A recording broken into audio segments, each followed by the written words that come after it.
Assalomu alaykum. Bugun 26-dekabr. Qo'rg'ontepa tumanida qurilishlar to'xtagani yo'q. Bir xonadonni tomida yig'ma monolit qilinyapti hozir. Ko'rib hayron bo'ldim to'g'risi. Ukamizdan to'liq ma'lumot olamiz. Yig'ma monolit nima o'zi uka? Yig'ma monolit aka qo'lda yig'iladigan, oson va sifatli bajariladigan ish. Buni kranlarsiz ham bajarsangiz bo'laveradi.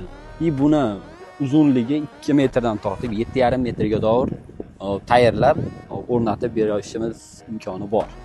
7 metrli xonaga ustunsiz bo'lar ekan demak. 7 metrli xonaga bez ustun joylashtirsangiz bo'laveradi. Nimadan tayyorlanadi bu? Bu asosan karkaslik, armatura, beton balkalardan iborat. Buni orasiga teriladigan polistiroblok, bu o'zimiz ishlab chiqaramiz. Sifati ham ancha kачествоsi yaxshi.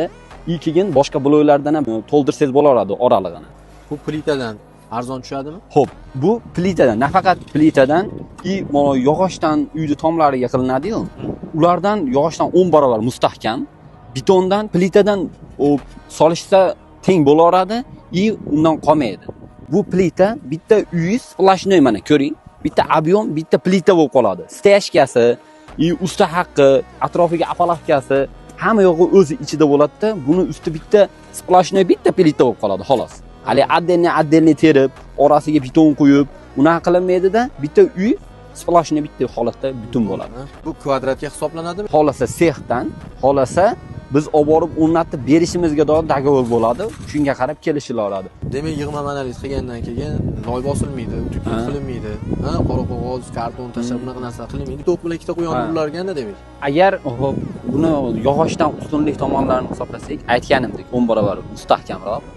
Keyin buni tag qismi tekis bo'ldi. rodbin tortib qo'ysa bo'ldi. Ustki tomoni agar yo'q men tomni o'zini qilaman deydigan bo'lsa, biz mo tashlayotgan armaturalarni tashlash shart emas, ustiga qo'shimcha.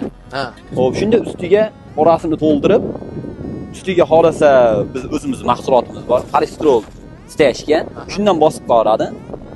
Tomini yoqib qo'ysa bo'laveradi. Yo'q, ikkinchi etajini ham qilaman deydigan bo'lsa, buni xohishiga qarab.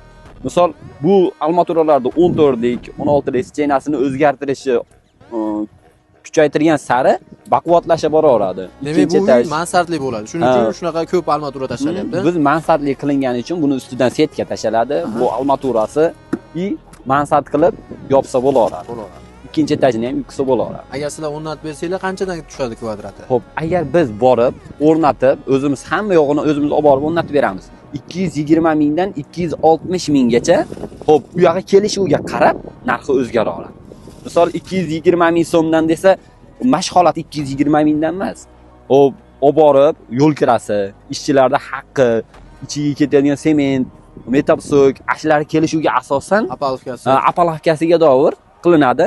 Shu uyda egasidan ustalarning qonuni bahsa bor. Qo'shimcha yangilik mana primechkalar 2,5 metrga do'q bo'lgan masofadagi romlarga o'rnatsak bo'ladi.